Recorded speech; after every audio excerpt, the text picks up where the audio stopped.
the moment you begin to heal. You didn't lose them when you healed. You just stopped needing the illusion of being loved. There's a moment, quiet, anticlimactic, but soul-altering, when the fog lifts. Not all at once, but gradually. And you begin to see that what you called connection was survival. It's the first crack in a reality you used to cling to. A face you used to trust suddenly feels like a mask. A laugh that once made you feel safe now sounds rehearsed. And that's when it hits you. They never really saw you. They only loved the version of you that asked for nothing. That's what healing does. It sharpens your sight. Not with bitterness, but with clarity. Not to hurt you, but to finally show you how long you've been unseen. Because you can't heal and stay blind at the same time. You begin to remember moments that didn't seem strange before, but now carry the sting of absence. How you would speak with trembling vulnerability, and they'd blink at you with polite indifference. How you celebrated their wins like they were your own, but your victories fell flat against their silence. It's not anger that rises first. It's grief. Grief for how invisible you had to become just to stay loved. Grief for the parts of yourself you abandoned so they wouldn't. Grief for the emotional hunger you normalized. And the strangest part is, you thought this was love, because no one taught you that love is supposed to feel seen. Love isn't supposed to silence you. It's not supposed to shrink you. It's not supposed to feel like a performance you're terrified to get wrong. But now you've stopped performing, and the applause is gone. That's how you know the love wasn't real. When it disappears the moment you stop dancing for it. Healing is not the gentle walk in the woods they make it sound like. It's more like waking up in a house where you no longer recognize the furniture, where the pictures on the wall look staged, where the people you trusted feel like strangers wearing familiar clothes. Because you changed, and they didn't.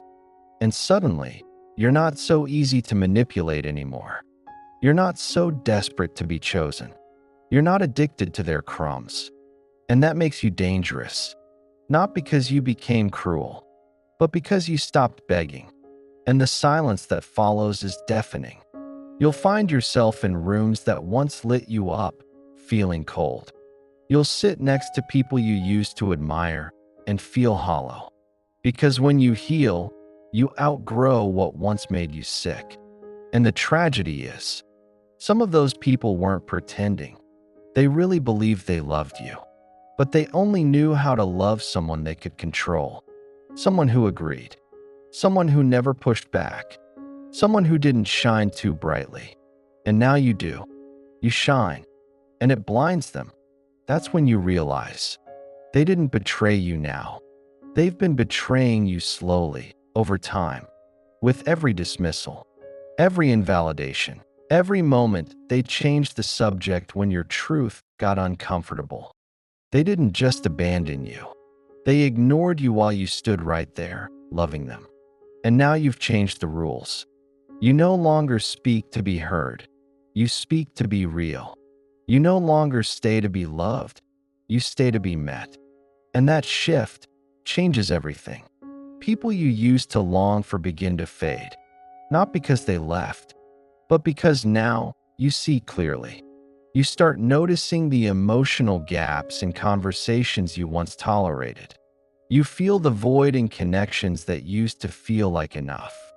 You hear the silence in the "I love yous" that never held weight. It's not rejection, it's revelation. You're not alone. You're awakening. And that's only the beginning. When you heal, you don't just protect your peace. You redefine what peace is. And you start asking the question you were too afraid to face before. If they never truly saw you, then who were they loving all this time? The psychology of being invisible to others. There's a hidden wound that many carry, but few ever name. It's not just the pain of being rejected. It's the ache of being unseen. Not ignored in the obvious sense, but misunderstood in the most intimate way. you start to realize it wasn't that they didn't care about you at all. It's that they never cared about who you actually are.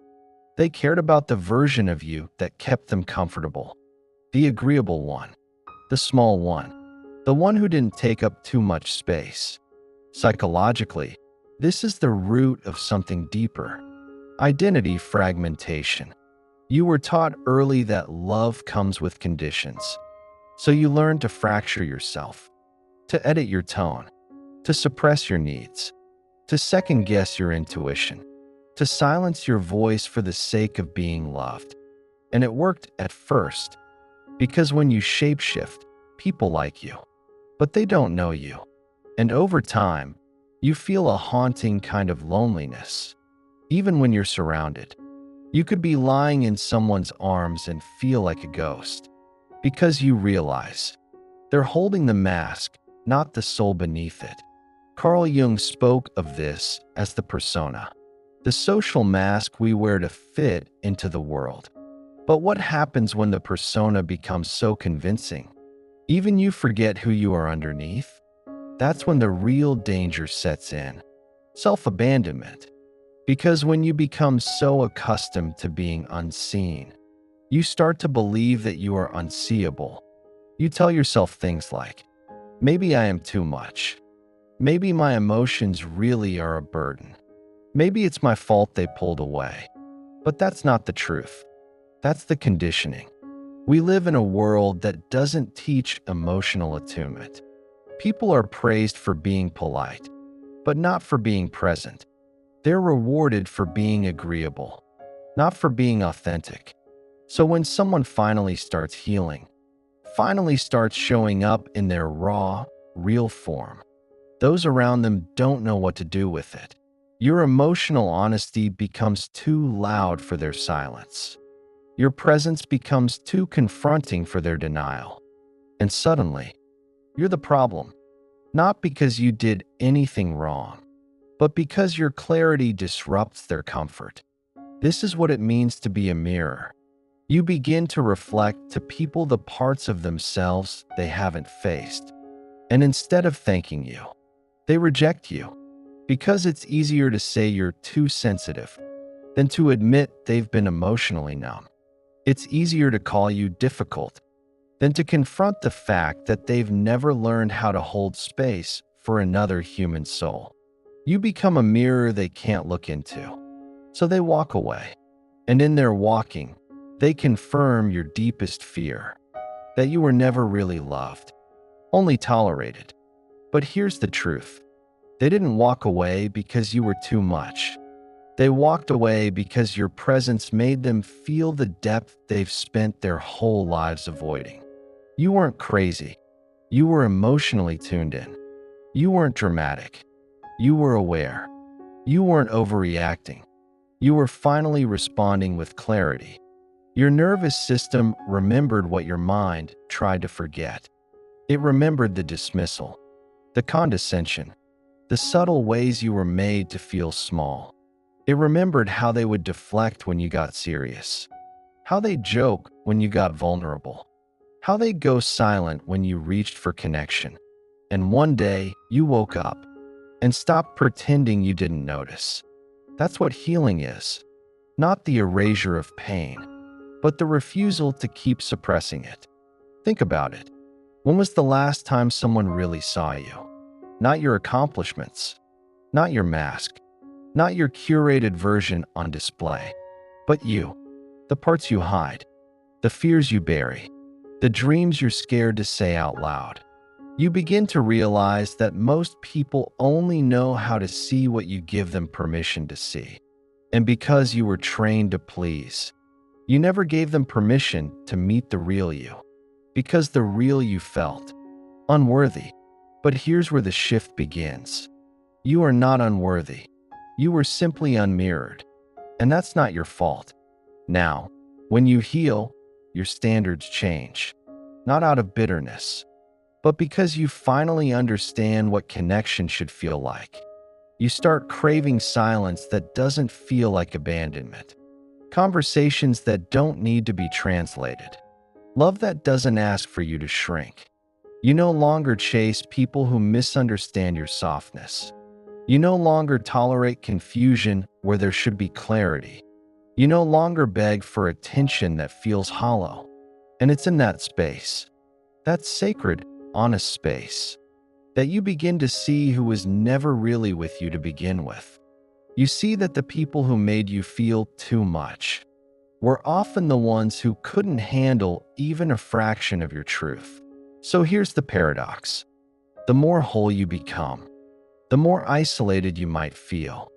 At first, because the world is full of people looking for mirrors, not windows. They want someone to reflect back their fantasy, not someone who opens a view to the truth. But don't shrink. Don't go back to dimming your light just to feel accepted, because that's not connection. That's compromise. And you've already compromised enough. What's coming next isn't more loneliness.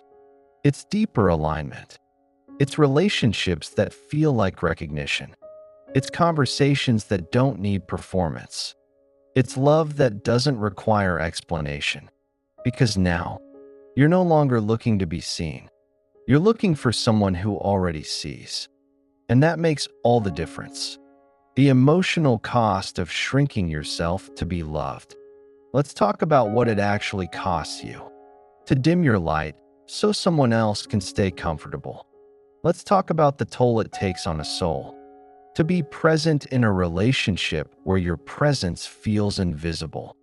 Because when you shrink yourself long enough, you don't just lose the relationship, you begin to lose yourself. You stop speaking up when something hurts. You start apologizing for your needs. You second-guess your intuition until your inner voice sounds like a stranger. Every time you swallow your truth to keep the peace, you create a war inside yourself. And that internal war is exhausting. Not in a loud, obvious way, but in the kind of quiet that slowly robs you of your vitality. That's the fatigue people can't name. That's the tiredness that has no physical explanation. That's the chronic ache of being emotionally starved. In a room full of people, you think you're being mature, keeping things light, not making a scene, being easy to love. But what you're really doing is building a home in someone else's comfort zone, while you sleep in the basement of your own soul. And they don't even notice. Because they've been taught that your silence is consent, that your flexibility is normal, that your self-sacrifice is love. But it's not love. It's emotional survival dressed in politeness. It's the high-functioning version of abandonment, where you're still physically there, but your spirit is slowly fading. Jung once said, "Until you make the unconscious conscious, it will direct your life, and you will call it fate." You think it's fate that people keep disappointing you.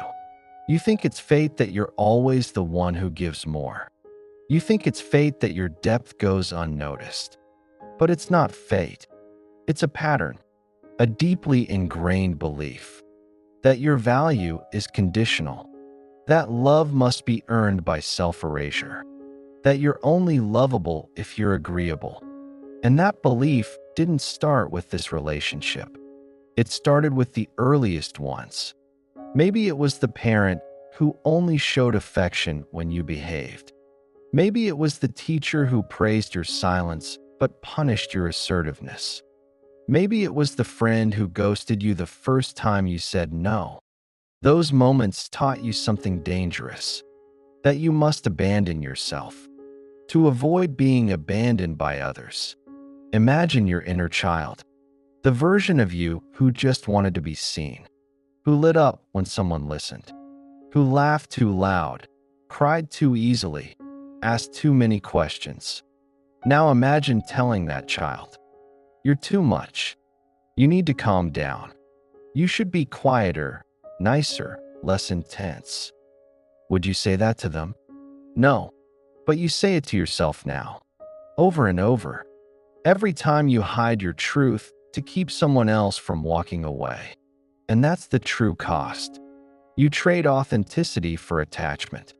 You lose your wholeness to gain half-hearted approval.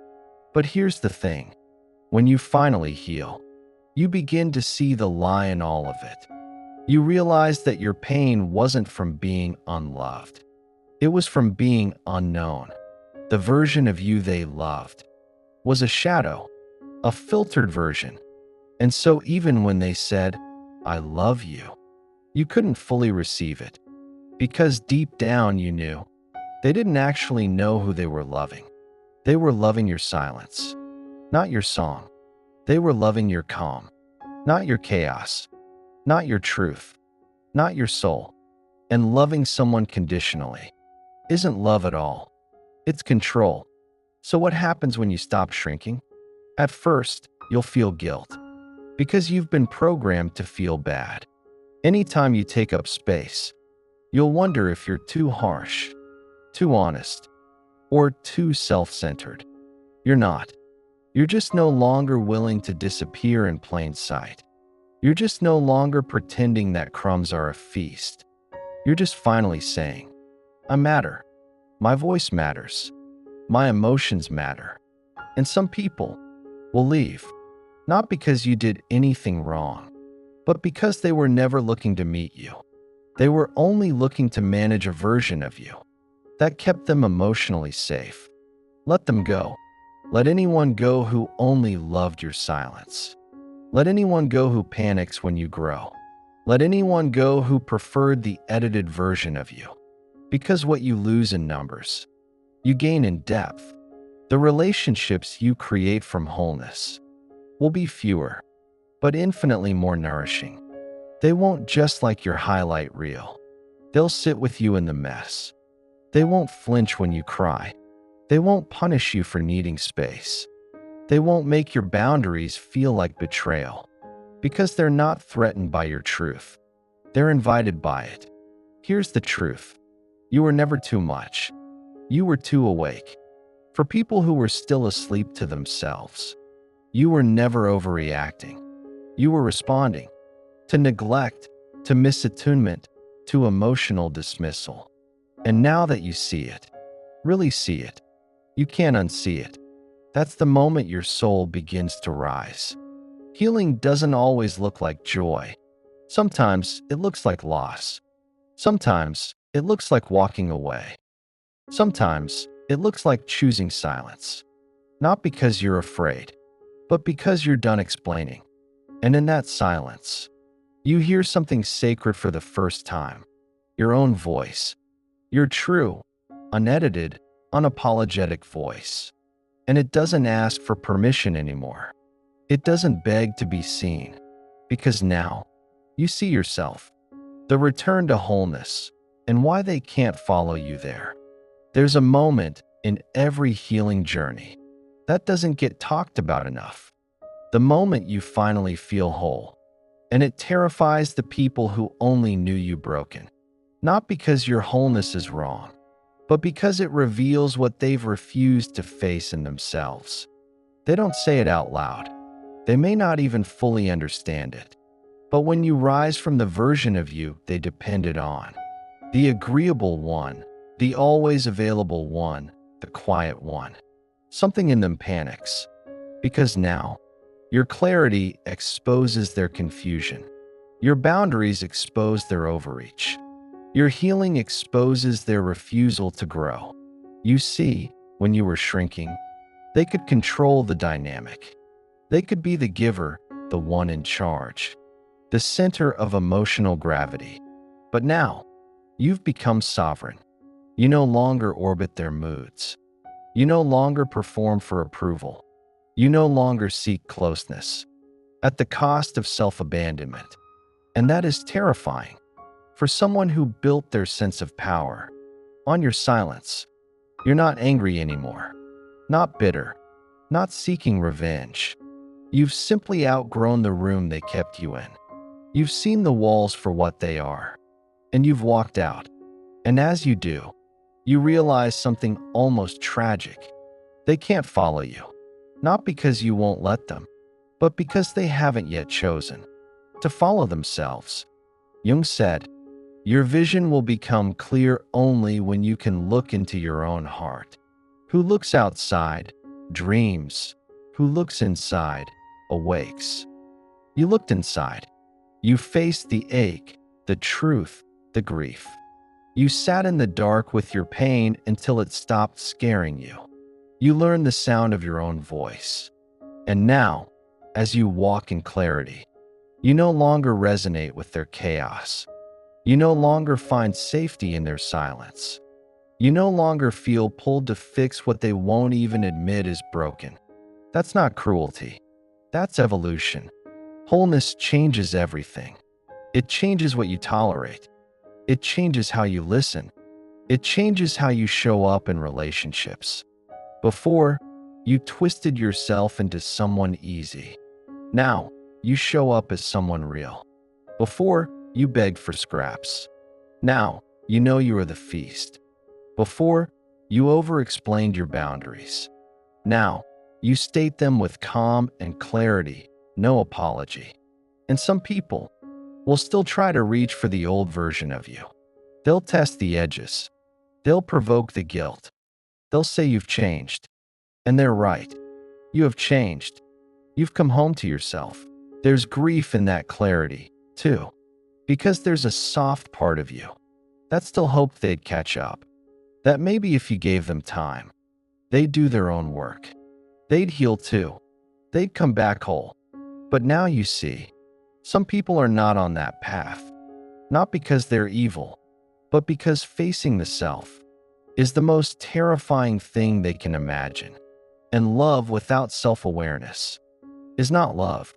It's attachment. It's fear dressed up as closeness. It's performance, not intimacy. You're not performing anymore.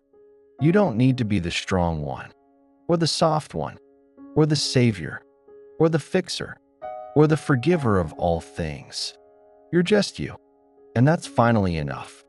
Not because someone else says so, but because you do. You no longer chase. You no longer explain. You no longer water down your truth. That's the gift of healing. Not that you get them back, but that you get yourself back. And you realize now, you were never asking for too much. You were asking the wrong people. You weren't too sensitive. You were deeply attuned.